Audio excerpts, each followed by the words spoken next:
நண்பர்களே இங்கே பாருங்க, இது வந்து பார்த்தீங்கன்னா நம்ம தாத்தா வளர்த்த மாடு தான். பார்த்தீங்களா, தூங்கிட்டு இருக்கு. காலையிலே வந்து பாருங்க, இதெல்லாம் உருப்படுமா?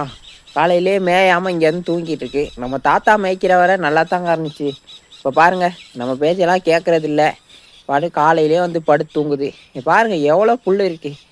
அங்கே சிட்டி சைடு மாதிரிலாம் இல்லைங்க. இங்கே புல் அப்படியே வளர்ந்து நிறைய இருக்கும்.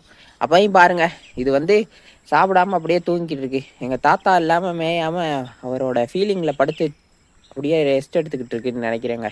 இங்கே பாருங்க, அது வயிறு ஃபுல்லாக இருக்கா என்னான்னு தெரியல. பெரும்பாலும் வந்து எங்கள் தாத்தா இல்லைங்கிற அந்த வருத்தம் தான் அது மனசுக்குள்ளே போட்டு உளுத்திக்கிட்டு இருக்குன்னு நினைக்கிறேன் நண்பர்களே.